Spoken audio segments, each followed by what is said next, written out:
Magandang araw po, mga kaibigan. Welcome po sa Kalil TV. Ating pong tunghayan ang aking kwento na pinamagatang Married to the Mysterious Lover. Pero kung bago ka pa lang sa aking channel, paki-like po ng aking video, paki-click po ng subscribe button gayon din ang bell icon para lagi kayong updated sa mga paparating ko pang uploads.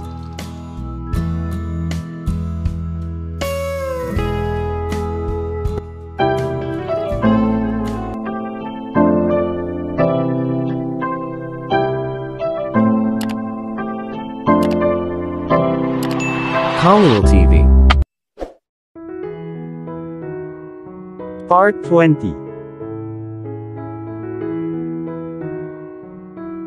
Nakinig si Conrad kay Maya, huminto siya at tumingin sa kanya kung sisimangot ba ito, o hihilingin sa kanya na huminto, ngunit hindi ginawa ni Conrad ang alinman sa mga iyon. Excited siya, handa siyang pakinggan siya, marahil ay maibalik ang kanyang happiness at marriage. Hindi ito kung paano namin sinimulan ni Conrad. Nagmahalan kami at naging masaya. Magkaibigan kami at nag-e-enjoy kami sa isa't isa. Anong nangyari sa atin, Conrad? Saan ako nagkamali? Ano ang kasalanan ko at hihingi ako ng tawad, at sisiguraduhin kong hindi na ako muling lalabag. Mahal kita, Conrad. Bakit bigla ka nalang umayaw sa akin? Bakit ba ang dumi ng tingin mo sa akin? Nakita mo na ba akong maling kumilos sa lungat sa gusto o gusto mo? Dahil ba sa kapatid kong si Sabrina? Conrad, mangyaring huwag gawin ito sa akin. Never pa akong nakitulog sa iba bukod sa'yo. Kahit alam kong mali ang ginawa ko sa'yo noon. Hindi mo na asawa si Sabrina. Please wag mo akong lokohin sa kanya. Mas masakit kung tiisin ko. Ayusin natin ang mga nasirang pader, at balikan ang masasayang panahon at araw na magkasama tayo. Ibalik natin ang mga araw na iyon at magiging maayos din ang lahat. Hindi na ulit ako tumatanggap ng surrogacy. Maaari tayong mag-ampon ng isa o dalawang bata, at mamuhay ng masaya kasama sila bilang ating mga anak. Kakayanin natin, Conrad, sigurado akong kaya natin, pagtatapos ni Maya at nagsimulang umiyak. Nakita ni Conrad ang kanyang paghikbi at inalok siya ng kanyang panyo. Naawa siya sa kanya. Hindi niya maipaliwanag kung paano at kailan sila naging hiwalay sa isa't isa ng ganito. O baka siya ang nawalay sa kanya. Parang siya ang pinaka-apektado sa kanilang dalawa. Nagulat si Maya nang makita niyang inalok sa kanya ni Conrad ang kanyang panyo. Nanaginip ba siya? Kung panaginip man iyon, ayaw na niyang magising mula rito. Iniunat niya ang kanyang kamay at kinuha iyon. Hindi niya nilinis ang kanyang mga luha, bagkus ay inilapit niya ang panyo sa kanyang dibdib. Gusto niyang malanghap ang pabango nito. Pinagmasdan siya ni Conrad at alam niya kung ano ang ibig niyang sabihin sa sobrang lapit nito. Nakaramdam siya ng pagsisisi sa dating ugali nito sa kanya. Sa bahay na lang tayo mag-usap. Umuwi ka na lang at uuwi ako ng maaga ngayon, sabi ni Conrad. Inalalayan siya nito at hinila papunta sa kotse niya. Umiti ito sa kanya at bahagyang lumambot ang mukha nito. Sumakay siya sa kotse niya at pinaandar ito. Bumalik si Conrad sa opisina. Sobrang saya ang naramdaman ni Maya. Nakatanggap siya ng positibong tugon mula kay Conrad. Wala siyang sinabi sa lahat ng sinabi nito, ngunit alam niyang pag-iisipan niyang muli. Sa halip na magmaneho pa uwi, nagmaneho siya sa kindergarten kung saan minsan niyang nakilala si Sabrina, at ang dalawang batang iyon. Pumasok siya sa paaralan at tinanong ang principal kung si Miss Sabrina Castillo ay nasa paaralan kamakailan.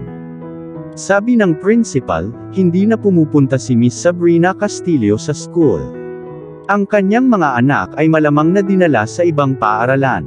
Pumikit si Maya. Ang kanyang mga anak, yung mga lalaking nakita niya nung araw na yon ay mga anak ni Sabrina.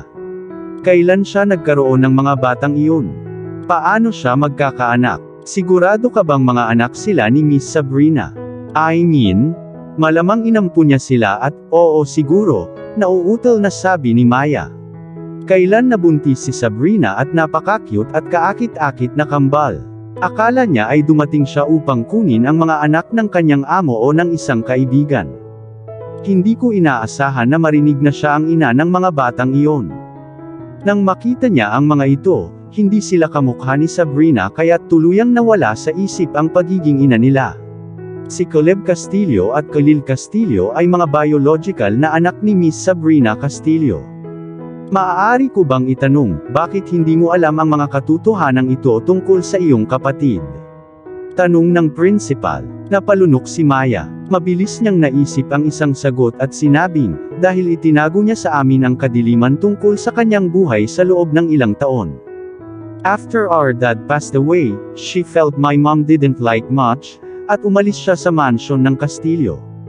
Wala kaming alam tungkol sa kanya hanggang ilang buwan na ang nakalipas, maikling paliwanag ni Maya. Tinanggal ng principal ang kanyang eyeglasses at umiling.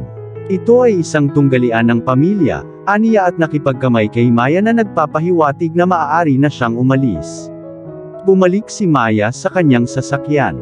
Nanginginig na siya. Paano magkakaroon ng mga anak si Sabrina, at walang sino man sa kanyang pamilya ang nakakaalam tungkol dito? Naglakbay ba siya sa lahat ng mga taon na ito, upang ipanganak ang kanyang mga anak? Nasaan na siya? Saan kaya niya itinago at dinala ang pagbubuntis at pagsilang sa mga batang lalaki? Buntis ba siya pagkatapos ng insidente noong gabing iyon? O nasangkot ba siya sa mga lalaki para makuha ang kanyang mga bayarin at mabuhay sa mahirap na buhay ng lungsod? Sana hindi siya nabuntis ng mga lalaking kinuha niya, kung hindi, baka matrace ang mga bata sa kanila at malalaman ng lahat kung ano ang nangyari sa pagitan nila ni Sabrina. Pinangalanan ni Sabrina ang kanyang mga anak sa pangalan ng pamilya ng Castillo. Hindi niya alam na magpapatuloy ang dinastiya ng Castillo. Ngayon ay dinala ng kanyang kapatid na babae ang pangalan ng kanyang pamilya sa ibang henerasyon. Makikipag-ugnayan siya sa lalaking iyon na tinanggap para gawin ang trabaho. Dapat niyang tanungin siya kung kinuha niya si Sabrina ng gabing iyon ng walang kondom. Sinubukan niyang tawagan siya at wala na ang mobile number ng lalaki, kalokohan. Paanong hindi makontak ang kanyang numero sa kritikal na oras na ito kapag kailangan itong makakuha ng impormasyon mula sa kanya? Tinawagan niya ang kanyang ina at sinabi sa kanya ang kanyang natuklasan. Pumunta siya dito baka sakaling makilala niya si Sabrina. Gusto niyang magmakaawa sa kanya na iwan si Conrad para sa kanya. May lumalabas na berdeng ilaw sa kanilang relasyon. Gusto niyang tanungin siya kung ano ang tatanggapin niya bilang kabayaran para pabayaan si Conrad. Pero sayang, iba ang natuklasan niya. Hindi niya maisip na ang kanyang kapatid ay may anak na kambal na lalaki. Sinabi ni Brenda Castillo na hindi siya makapaniwala na mommy na si Sabrina. Oo, nakakuha siya ng sapat na impormasyon para sirain ang kanyang karera sa De Silva's company. Hanggang sa iuwi ni Maya ang sarili, napuno siya ng mga palaisipan, si Sabrina ay isang single mother. Alam ba ni Conrad na may mga anak siya? O maaaring ang kanyang mga anak ay kay Conrad? Hindi pwede. Ang mga batang iyon ay hindi bababa sa 3 taong gulang. Sa oras na iyon, kinasusuklaman pa rin siya ni Conrad, at ayaw niyang makarinig ng anuman tungkol sa pagbanggit sa kanya. Maayos pa rin ang takbo sa pagitan nila. Dumating si Maya, at pumasok sa kwarto, nagkulong doon, iniisip lang si Sabrina. Pinatay nila ang kanyang moral. May ginawa sila sa kanya na hinding-hindi niya makakalimutan tungkol sa kanila. Sinet up nila siya at pinagahasa. Ang kanyang unang pagkakataon ay kinuha ng marahas, at ang kanyang marriage ay nawasak. Nawalan siya ng asawa sa kanya. Ang bahagi niya sa negosyo ng Castillo ay nawala, at natalo siya kay Conrad. Wala siyang trabaho, walang pera, at walang matatawag na pamilya. Hinubaran nila siya, at iniwan siya sa isang malamig na umaga. Tiyak na naranasan niya ang kahihiyan at sakit. At nabuntis siya, naging single mother siya. Paano niya hahayaan na ang nakaraan ay manatili sa kinaroroonan nito, ang nakaraan?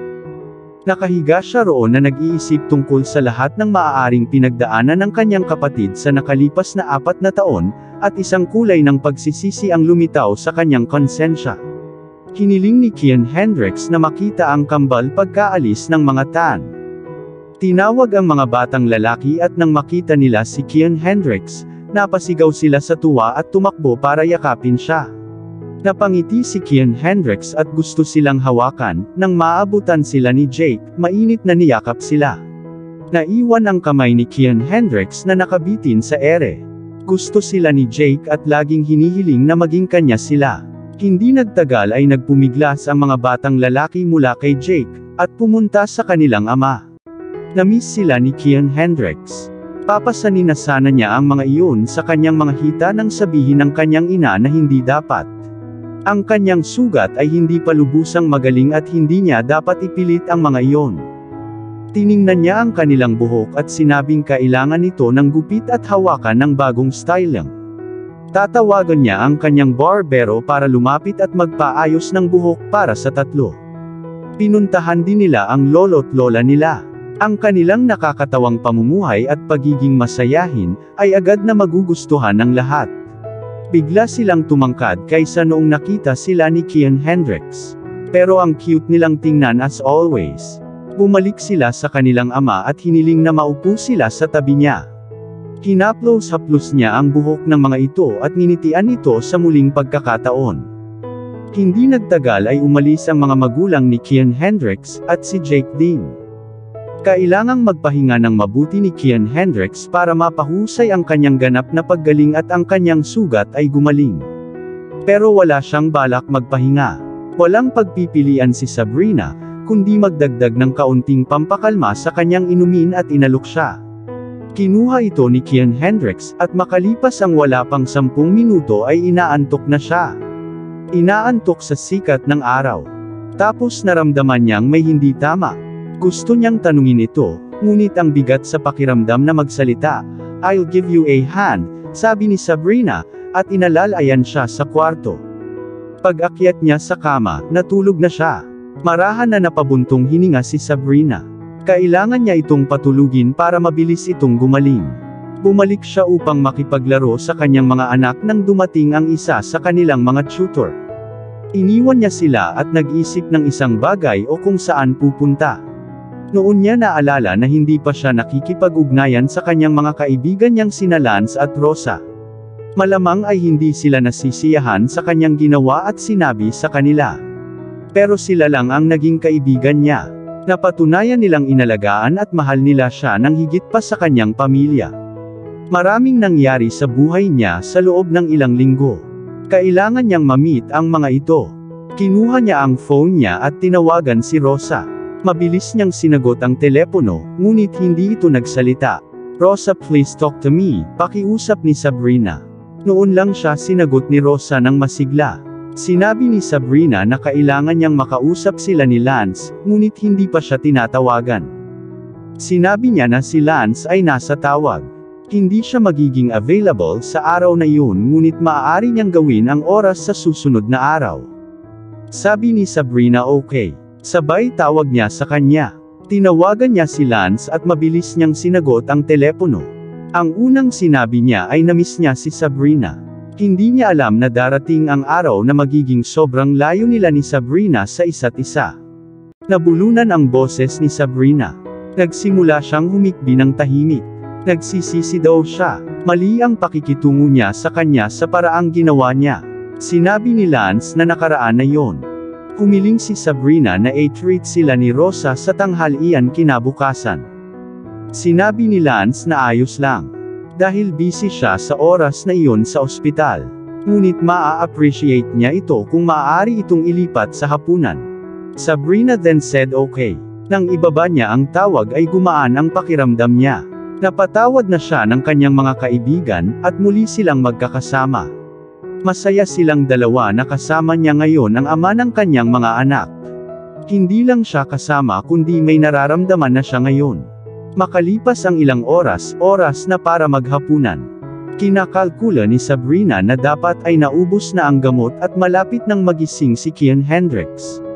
Tumalikod na siya para tingnan siya nang makita niya itong pababa ng hagdan. "Anong ginawa mo sa mga inumin ko?" Malamig na tanong ni Kian Hendricks pagkababa niya ng hagdan. Umiti si Sabrina at yumakap sa kanya. Hindi siya ngumingiti, nagpapahiwatig na hindi na siya masaya sa piling niya. "Nilagyan ko ito ng pampakalma para makatulog ka," sagot ni Sabrina. Nakahawak pa rin ito sa kanya at nakasubsob ang mukha sa dibdib nito. Bakit hindi mo muna hiningi ang aking pahintulot? Sa susunod, kung magdagdag ka ng kahit ano sa aking pagkain o inumin ng hindi muna nagpapaalam, tatawagan ko itong pagkalason, deklara ni Kian Hendricks. Sabi ni Sabrina okay. Sabay silang pumunta sa hapunan. Sa kalagitnaan ng pagkain, sinabi ni Sabrina na hindi siya uuwi ng maaga sa susunod na araw pagkatapos ng trabaho. May appointment ka sa ibang tao? Tanong ni Kian Hendricks. Hindi siya sigurado kung pupunta siya sa kumpanya kinabukasan, pero mas malamang na nandoon siya. Ngunit si Sabrina, ang hindi pag-uwi kaagad pagkatapos ng trabaho ay hindi siya komportable. Saan pa siya pupunta kung hindi siya uuwi? Yes, I have dinner with my friends tomorrow, sagot niya. Lance and that lady, tanong ni Kian Hendricks. Oo, Rosa ang pangalan niya. She's Lance's girlfriend, sagot ni Sabrina. Pagkatapos ay sinabi niya kay Kian Hendricks kung paano siya iniligtas ni Rosa pagkatapos ng kanyang hiwalayan, at si Lance ay isang tagapagligtas sa kanya noong siya ay nabuntis. Kung paano niya ito tinulungan na maglakbay sa ibang bansa at makasama ang kanyang ina. Akala ng lahat ay kanya ang mga bata. Naging mamasa-masa ang kanyang mga mata nang ikwento ang kanyang nakaraang pagsubok. Inalok siya ni Kian Hendricks ng wet tissue, sasamahan kita sa hapunan, deklara ni Kian Hendricks. Nang marinig ni Sabrina ang sinabi ni Kian Hendricks tungkol sa pagsama sa kanya sa hapunan, naramdaman niyang ang sarap ng pakiramdam. Naluluha ang mga mata niya. Pilit niyang pinipigilan ang kanyang mga luha habang isinasalaysay ang kanyang karanasan sa nakaraan kay Kian Hendricks. Pero nang sabihin niyang sasamahan niya ito sa hapunan, hindi na nito napigilan ang kanyang mga luha. Hinayaan niyang dumaloy ito sa kanyang pisngi. Inabot ni Kian Hendricks ang kanyang kamay at hinawakan ang kamay nito, bahagyang pinisil. Alam niyang ibinubuhos ang mga emosyon nito, at nanaig sa kanya ang mga alaala ng nakaraan. Napangiti siya sa mga luha niya. Huminto si Kian Hendricks sa pagkain at kumuha ng tissue, ipinasa sa kanya. Kinuha niya yon at pinunasan ang kanyang mga luha. Tumingin sa kanya si Kian Hendricks na may paghanga sa kanyang mga mata. Nai-imagine niya kung gaano ito kahirap para sa kanya matapos niyang matuklasan na buntis siya. Panahon na wala siyang pamilya, walang trabaho, walang pinagkakakitaan. Panahon na hindi niya alam kung sino ang nakabuntis sa kanya. Nagtiis siya at nagkaroon ng lakas ng loob na dalhin ang pagbubuntis at ipanganak ang mga sanggol. Paano kung nagpasya siyang ipalaglag ang pagbubuntis? Wala sanang Caleb o Khalil ngayon, hindi sana siya proud na may mga anak. Kung siya ay isang babae, makakapagsilang ba siya ng mga bata na hindi niya alam kung kailan ito naganap? Hindi niya hahayaang magdusa muli ng sakit at ang nakaraan ay para sa pagsasalaysay. He would so much shower her with love na magiging kainggitan siya ng maraming babae. I am sorry for the pains and the hard times you went through because my kids. I promise to make it up to you, saad ni Kian Hendricks. Maagang umuwi si Conrad mula sa trabaho gaya ng ipinangako niya. Pumasok siya sa mansyon at hindi nakita si Maya. Akala niya ay naghihintay ito sa kanya sa pintuan. Pumasok siya sa kwarto at nakita niya itong natutulog. Pagpasok pa lang niya, nagising si Maya at ang unang taong nakita niya ay si Conrad. Umayos siya ng upo at ngumiti. Inalis ni Conrad ang kanyang suit at umupo sa tabi niya. Tinanong niya kung ayos lang ba siya dahil gabing-gabi na siya natulog. Okay naman daw si Maya. Nakatulog siya habang nag-iisip tungkol sa isang bagay. But anyway, she's perfectly fine. Hinayaan niya si Conrad na maligo ng malamig nang bumaba siya para tingnan kung naghain na ng hapunan ang mga katulong. Nakaayos na ang mesa at naramdaman niyang handa na siyang kumain. Hindi nagtagal ay bumaba si Conrad para salubungin siya. Nagkaroon sila ng masaganang hapunan at sinabi sa kanya ni Conrad ang tungkol sa kumpanya. Pinag-usapan niya ang tungkol sa bagong partnership, at kung paano siya namuhunan ng malaking halaga sa isang bahagi ng pagproseso ng kumpanya. Sa lalong madaling panahon, ito ay magsisimulang magbunga ng mga dibidendo. Sinabi ni Maya na masinop siya, at alam niya ang paghawak niya sa negosyo, magiging maayos ang lahat. Pagkatapos ng kanilang hapunan, sinabi ni Conrad na maaari silang maglakad sa hardin dahil hindi naman ganoon kadilim. Si Maya ay hindi naging ganito kasaya sa mahabang panahon. Nakita niya ang dating pagkatao ni Conrad noong gabing iyon. Ganito na siya bago siya nagbago sa hindi niya maipaliwanag. Maya, lahat ng sinabi mo kanina ay bumagsak ng malalim sa akin. I quite understand how you feel and your concern for our marriage. Nagalit sa akin ang lahat pagkatapos ng huling pagtatangka sa IVF. Hindi ko alam kung bakit ito nabigo. Mayroong ilang mga pagkakataon kung saan naitala ang kabiguan. Siguro doon nagsimula ang lahat. Pero hindi ko talaga matukoy ang nararamdaman ko ngayon. Susubukan kong mabuhay muli kasama katulad ng nakaraan. Susubukan ko. After 4 years, isang beses ko lang nakita si Sabrina sa restaurant sa company ng mga kaibigan niya. Pinahiya niya ako at pinahiya sa publiko na kailangan kong umalis sa restaurant bago matapos ang aking pagkain. Hindi ko na siya nakita simula noon. Though I wish to see her again, I want to apologize for my part in her downfall. Hindi ko alam ang tungkol sa iyo at sa iba pa, ngunit kailangan kong humingi ng tawad. Kung patatawarin tayo ni Sabrina, marahil ay magiging maayos ang lahat sa pagitan natin. Pakiramdam ko ay naghihirap tayo sa karma. Huwag mong akusahan na nakitulog ako sa kanya simula ngayon. Kung makikita ko siya ngayon, hindi para matulog kasama siya kundi humingi ng tawad sa kanya. Marahil ay dapat mo ring gawin ito, paliwanag ni Conrad. Hinawakan niya ang kamay ni Maya. Alam niyang walang anumang nararamdaman ang puso niya para rito, pero pinipilit niyang ipakita ang pagmamahal na wala sa puso niya. Naramdaman ni Maya na tama si Conrad.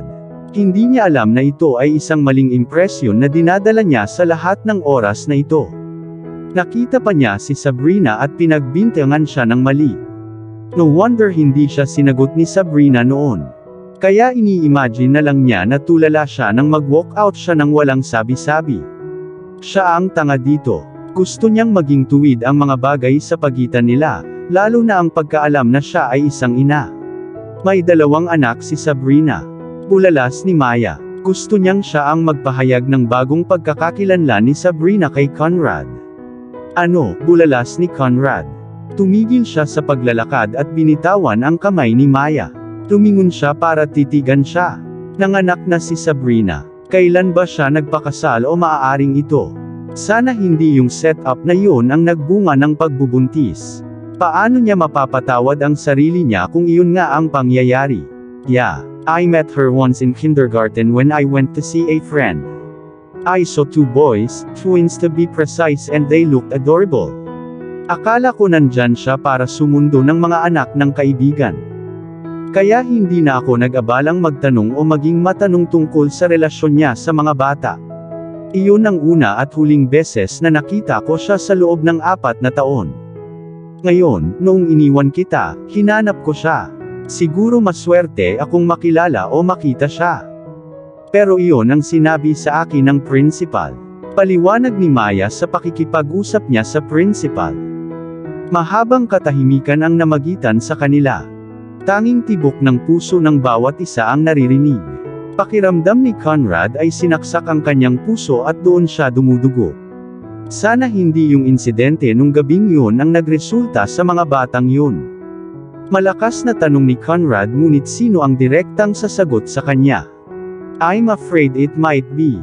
If I remember correctly, matatangkad yung mga boys na yun and 3 years and older, sagot ni Maya. Nakatulala si Conrad sa isang lugar. Nasira nila ang kanyang buhay ng buo. Pagkatapos ng lahat ng nangyari sa kanya, nabuntis siya at nagkaanak. Bumalik sa bahay sina Conrad at Maya. Ang una ay hindi nakahanap ng isang salita upang sabihin pagkatapos, si Maya ay nag-assume na ang mga bata ay maaaring mula sa insidente ng gabing yon. Maya, paano natin mahahanap si Sabrina at humingi ng tawad sa kanya? Nagkamali tayo sa kanya at labis kong pinagsisihan ang aking mga aksyon, at ang bahaging ginampanan ko sa pag-set up, wika ni Conrad. Napabuntong hininga lamang si Maya, at hindi tumugon sa iminungkahi ni Conrad. Hindi dapat marinig ng kanyang ina na maglalakas loob siyang pumunta kay Sabrina para humingi ng tawad. Nagsinungaling lang siya kay Conrad nang sabihin niyang hihingi siya ng tawad kay Sabrina. Babalaan niya siya o tatanungin kung ano ang gusto niya kapalit ng pag-iiwan sa kanyang asawa. Natulog si Conrad ng gabing iyon na mabigat sa kanyang puso ang iniisip si Sabrina. Hindi niya maiwasang isipin ang tungkol sa kanya at kung paano niya ito mapapatawad. Siya ay kanyang asawa at ang kanyang pagkakasala ay magiging mas mabigat kung ito ay titimbangin. Dapat niyang mahanap siya. Pagkatapos ng lahat, nagtatrabaho siya sa De Silva's company. Noong gabing iyon, mapusok na hinalikan ni Kian Hendricks si Sabrina, at niyakap siya nito sa kanyang mga bisig. Nagreklamo si Sabrina na mag-ingat siya dahil sa kanyang mga sugat. Pero parang may nararamdaman siya sa loob niya. Nagkaroon siya ng pagnanais na matulog kasama si Sabrina. Pero pinigilan niya ang sarili. Hindi niya siya sasaktan gaya ng ginawa niya noon. Gusto niyang maging handa ito para sa kanya. Gusto niyang hangarin niya ito, at pagkatapos ay handa na siya. Hanggang noon, hindi siya lalampas sa anumang limitasyon sa pamamagitan ng pagkuha sa kanya. Niyakap niya ito ng mahigpit, ngunit ang kanyang pagnanasa ay parang muling nag-aalab. Ang isang tiyak na bahagi ng kanya ay matigas. Tahimik siyang tumayo mula sa kama at nagtungo sa banyo. Kailangan niyang mag-shower para pakalmahin ang tensyonado niyang katawan. Paglabas niya ng banyo ay tulog na si Sabrina. Sinadya niyang umiwas ng tingin sa transparent nitong damit na pantulog at pumunta sa study room nito. Gusto niyang suriin ang kanyang mga email. Tungkol naman sa trabaho, maayos naman ang paghawak ni Jake sa kumpanya habang wala siya.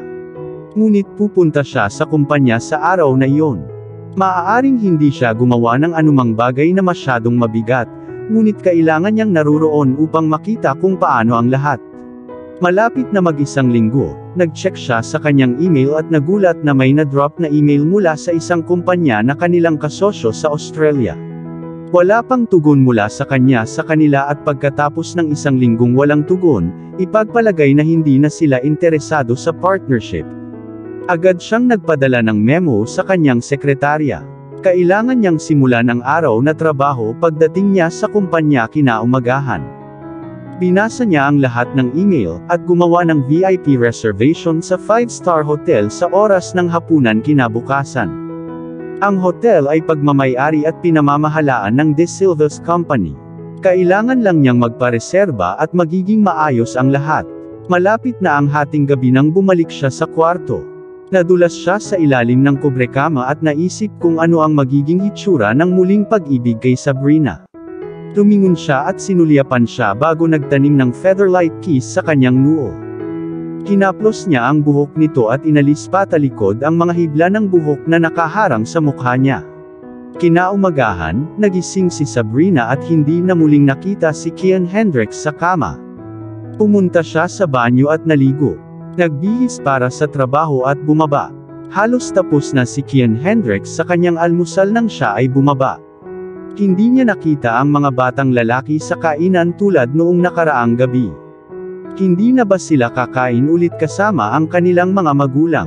Bakit sila nananatiling hiwalay sa kanila hanggang sa hindi sila makisalo sa dining room? Magandang umaga, bati ni Sabrina, inilagay ang kanyang handbag sa isang tabi at naglakad para umupo sa tapat ni Kian Hendricks. Good morning mahal ko, sagot ni Kian Hendricks sabay sandok ng lugaw sa bibig. Pinipili ang kanyang jeta dahil sa kanyang kalusugan. Tumingin siya saglit kay Sabrina.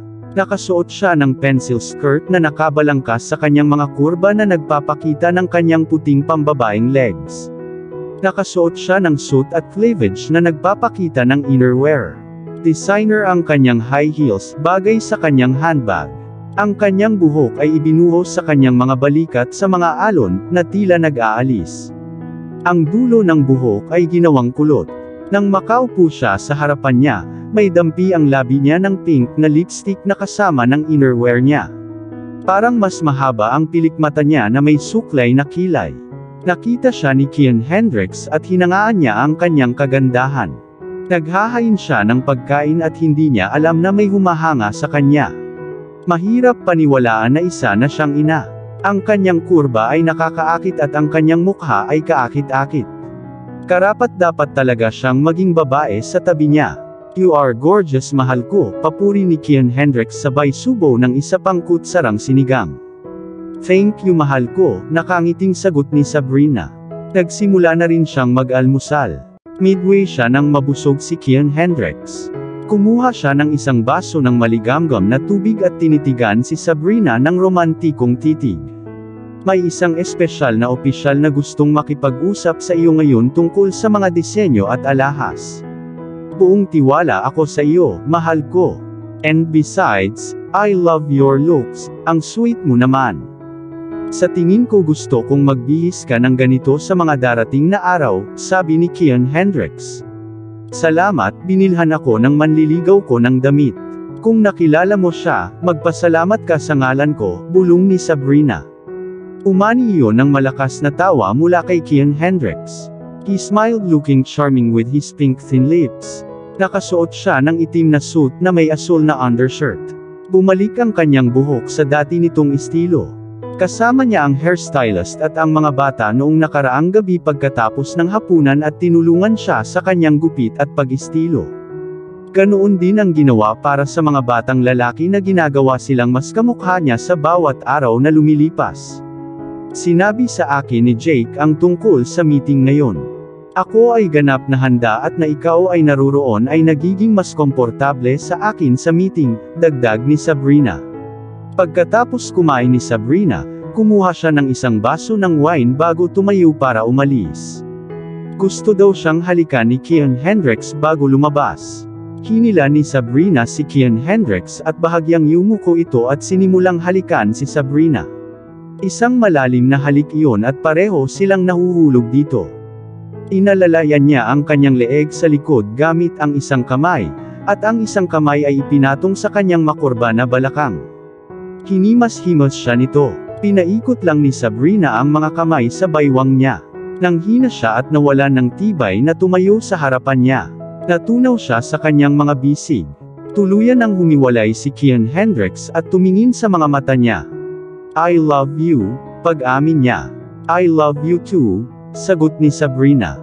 Dahan-dahan niya itong binitawan at tinulungang ayusin ang kanyang damit kung gusto't ito. Ang ganda ng lipstick mo. Use this type ng madalas, I like it, dagdag ni Kian Hendricks. Salamat, binilhan ako ng manliligaw ko, bulong ni Sabrina. Umiti ulit si Kian Hendricks. Naalala niyang nag-order siya ng makeup kit para sa kanya kanina. Aalis ako, dala ang kotse ko, sabi ni Sabrina, kinuha ang kanyang handbag para umalis. Hindi, palagi tayong sabay magdadrive papunta sa kumpanya maliban kung wala ako, pagtatama ni Kian Hendricks. Magkasamang sumakay ang magkasintahan sa opisyal na sasakyan ng president, at ang driver ay nagmaneho papunta sa kumpanya. Bakit hindi na naman tayo pinagsaluhan ng mga boys sa dining? Tanong ni Sabrina. Kanina pa niya ito tatanungin ngunit kinuha ng iba ang pagkakataon. Hindi sila maaaring palaging manatili kahit saan sa paligid natin. Hindi natin sila makikita palagi. Completion na ang quarters nila at maliban sa imbitasyon, hindi naman pwedeng maglakad na lang sila sa villa anytime.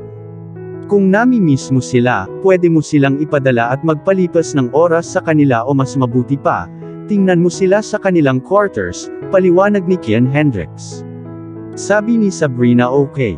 Nagtataka siya tungkol sa uri ng pagpapalaki ng pamilya De Silva sa kanilang nakababatang henerasyon. Mukhang masyadong mahigpit para sa kanya na i-assimilate. Ngunit sino ang nagsabi sa kanya na ipanganak ang mga sanggol ng De Silva bilang kanyang mga anak? Kailangan niyang sundin ang anumang sasabihin ni Kian Hendricks. Hindi nagtagal ay nakarating na sila sa kumpanya, at lumabas si Kian Hendricks, at si Sabrina sa kabilang pinto. Ilang empleyadong kararating lang ay nakita si Miss Sabrina Castillo na nakasakay sa iisang sasakyan kasama ang president. Marami ang nagsimulang mag-isip-isip ngunit walang makapagtanong, o makapagsabi ng anuman sa pandinig ng magkasintahan. Sabay silang pumasok sa elevator na para lang sa president. Sa pagtungtong nila sa presidential floor, ang unang taong nakita ni Sabrina at Kian Hendricks na naghihintay ay isang taong hindi nila inaasahan. At dito na po, nagtatapos ang part 20 ng ating kwento. Sabay-sabay po natin abangan ang susunod na kabanata.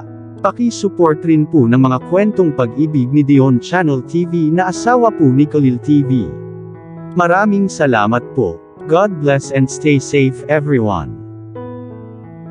Shout out po sa ating mga kaibigan na sina Nora Abdul Qadir of Bahrain, Adelita Shirikian of Jerusalem, Israel, Marian Sushon of America, Nelly Gallo of Canada, Abun Shoji of Japan, Annalisa Trinidad of Guagua, Pampanga, San Matias, Evangeline Caballero of Kuwait, Karen May Plato of Hong Kong, Emma Morgan of Kent, Seattle, Washington, USA, Evain Loha of Hong Kong, Mary Ann Bacat of Abu Dhabi, UAE, Connie Maximo of Taiwan, Fielda Liwan of Singapore, Luz Tua of Israel, Anna Yu Powell of Florida, USA, Darkman Ed at Mimi of Canada, Vianica Sagde of Kuwait, Minda Adlawan of Davao City, Marivic Barquil of Kuwait, Lorena Barbosa of Moscow, Russia, Devora Valdez of Singapore, Janice Lunhas of Qatar, Jin Zinyu of Riyadh City,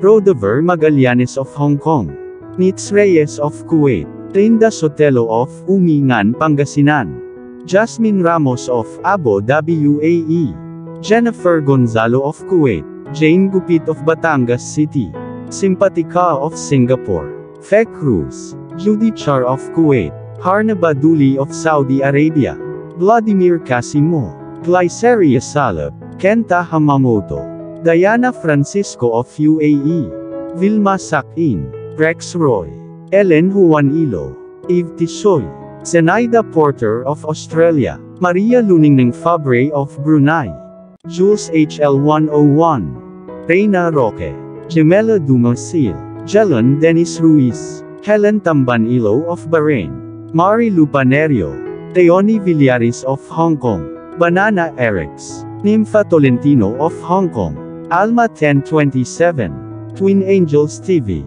Manette Chavez of San Diego, California, USA, Dear Lady Love TV, Love Top Secrets, Debbie De La Roca, Madel Fuerzas, Jenny Cabanca, Leilani Cordero, Marizel Varona, Girly Bautista, Femalig Onlina, Yasrina Abdullah, Jenny Joy Ruiz, Rosemay Oxen, Sons OFW Vlog, Castaneda Jane of Macau, Reynaldo Castaneda of Cabuloan, Ordaneta, Pangasinan, Sunada Abo, Esther Serdancilo, Maria Renbuentipo of Uniza Al-Qasim, KSA, Jean the Best of England, Mary Grace Galen of Riyadh, KSA, Dylan 21 of Hong Kong, Zenaida Bolo of Riyadh, KSA, Cheryl Pastor of Hong Kong, Annalisa Jamie of Saudi, Mayu Calamante of Qatar, Maricel Dela of Hong Kong, Shunli Diaries,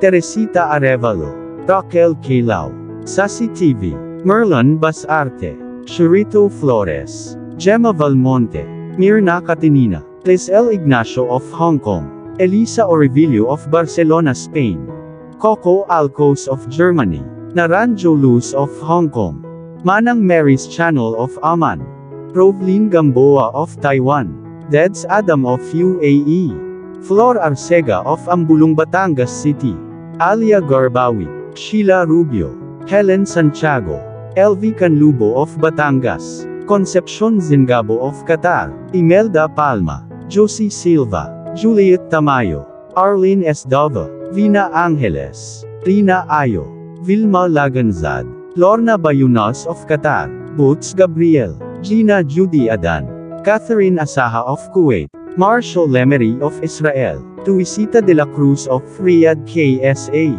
Cynthia Neva, Francis Grace Villegas, Conchita Alcos Rage, Rhonda Carion, Neri Uy of Hong Kong, Miss B, Arceli Alvaro, So Mendoza of Abu Dhabi, UAE, Dina Moises, Elsa Maestro, Razel Gin Kaliaen, Sydney Hassam, Sherlon Reneba, Gloria Balan, Rowena Blancada, Angelo Cabrera, Rose Bulak, Norlene Colina, Jacqueline Pascual, Nenito Osada, Luz Templo Nuevo, Maricel Love of Doha, Qatar, Edita Barrientos of Saudi Arabia, Hayane of Japan, Putri Bungso of Riyadh KSA, June Gwyneth Igorot Country Sounds of Hong Kong, Shirel Pasakay, Gloria Abihiro, Jeff Felgayo, Tin Oronan Updates, Gina Olan, Hala Aguilan of UAE, Hani Habibi, Lena Palail, Merlon Thomas of Bahrain, Divina de Guzman,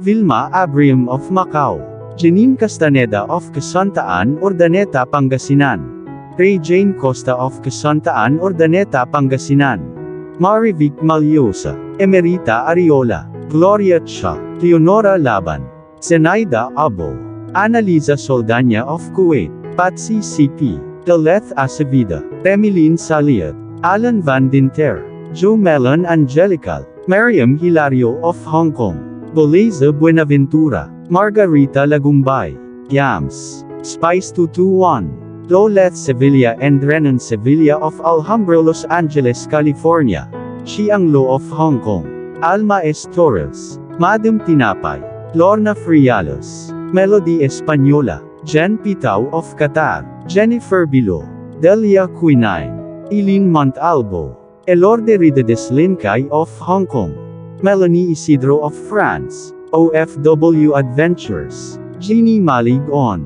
Maricar Martinez, Jin Kyle Alonzo, Deds Adam, Sia Sumpok of Riyadh, Saudi Arabia, Girly Gina, Rosie Pacquiao GC, Mary Jane Ralutan, Grace Soko, Adnol Alod, Ruth Miru, Blessy Abitria Cyprus Europe, Neri Javier, Fena Veros, Imelda Castillo, Feli Yupay, Julie Bodoy of Italy, Ludi Fan of Australia, Thea Williams of New Jersey, USA, Ray Jelon Santos, Edna Vinger, Teonila Montemayor, Carmel Tagupa, Leonard Brown, Suzith Oikawa, Babylin Ramirez, Amalia Kapati, Feli Cockle, Make a Story, Marivic Mauricio of Hong Kong, Melogia Sago of Singapore, Rubili Balbon, Marcus TV, Vilma Mariano, Ruth Tambagahon, Angelica Fabroa Montajes, Azumi 12 Gamang, Susan Naval Castro, Marites Laduon, Jeliv Guevara Ganelo and Family, Prince Ravi, Olive, Apple, Papa Apple, Jake Osmond, and Daddy Sam, Margarita Obunia of Dubai, Dorsey Mendoza, Maluga Cosana, Mavic Mauricio, Grace Villarta, Didang Soaban 03, Alma Buena, Rosita de la Torre, Architect Kimson of USA from Rose, Olivia Dupagan of Singapore, Begs General Uding, Maria Cristina Uding of Riyadh KSA, Teresita San Luis Maliari, Susan Verrill, Delaine Aquino, Jussie Baking, Elisa Mendoza, Maria Felisa Petchon, Melvin Mediano, Rodney Santiago, Beth Fernandez, Gemma Cubila Geraldo of Cyprus, Maria Bing Tolentino, Cher Blanche, De La Cruz Aloha, Charlene Canetti, Rowena Bandong of Macau, Brigada Arconado of Hong Kong, Mary Grace Patricio, Elizabeth Plegaria, Editha Barrientos, Kat Pablo, Nelly Ibanez, Zed Tago, Lucy Laman, Jennifer Alamada, Clean Morales, Angelo Fuchs, Raquel Epe, Regina Warde, Come What May 2020, Rija Sabihon. Maraming salamat po sa laging pagsuporta ninyo sa aming munting channel sa Dion Channel TV at Kalil TV. Ingat po lagi tayong lahat. God bless.